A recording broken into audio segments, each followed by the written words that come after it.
Hi friends, யாரும் எதிர்பார்க்காத அதிர்ச்சியான நியூஸ் இப்போ சோஷியல் மீடியாவில் அஃபிஷியலாக வர ஆரம்பிச்சிடுச்சு. நடிகரும் அண்டு தமிழக வெற்றிக் கழக தலைவருமான நடிகர் விஜய் அவர்களோட மனைவி சங்கீதா அவர்கள் விவாகரத்து மனு போட்டிருக்காங்க. அண்ட் இது ரசிகர்களுக்கு மிகப்பெரிய அதிர்ச்சியாக இருக்கு.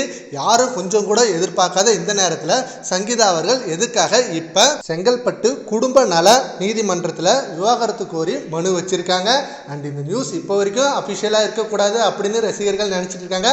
ஆனால் இது எல்லா வர ஆரம்பிச்சிடுச்சு. ஸோ இவங்க ரெண்டு பேருக்குள்ள விவாகரத்து சீக்கிரமே நடக்க போகுது அப்படின்னு நியூஸ் செம்மையா லீக் ஆகிடுச்சு. அண்ட் ஆல்ரெடி கொஞ்சம் மாசத்துக்கு முன்னாடி இந்த நியூஸ் வர ஆரம்பிச்சது. நடிகர் விஜய் அவர்களுக்கும் அண்டு சங்கீதா அவர்களுக்கும் பிரச்சனை ஏற்பட்டிருக்கு. கருத்து வேறுபாடுகள் நிறைய வந்திருக்கு. இதனால சங்கீதா அவர்கள் விஜயை டிவோர்ஸ் பண்றதா பிளான் பண்ணியிருக்காங்க அப்படின்னு சொன்னாங்க.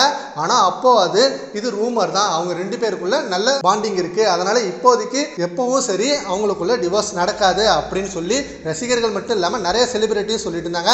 ஆனா இப்போ அந்த நியூஸ் கன்ஃபார்ம் ஆகிடுச்சு. ஸோ சீக்கிரமே இது இவங்க குடும்பத்துக்குள்ள பேசி சமாதானம் ஆகி பிரச்சனையை சால்வ் பண்ணிடணும். ஏன்னா இப்போ விஜய் அவர்கள் சினிமா வாழ்க்கையை விட்டுட்டு இப்ப அரசியல் வாழ்க்கைக்கு ஃபுல்லா இறங்கிட்டாரு. அப்படி இருக்க இந்த நேரத்தில் இந்த நியூஸ் அவருக்கு மிகப்பெரிய விதத்தில் பாதிப்பு ஏற்படுத்தும். சரி, ஓகே ஃப்ரெண்ட்ஸ், இப்போ சங்கீதா அவர்கள் விஜய் டிவோர்ஸ் பண்ண மனு போட்டுறாங்க. அதை பத்தி உங்க ஒப்பீனியனை நம்ம கான்பாஸ்ல கமெண்ட் பண்ணுங்க. Thank you friends.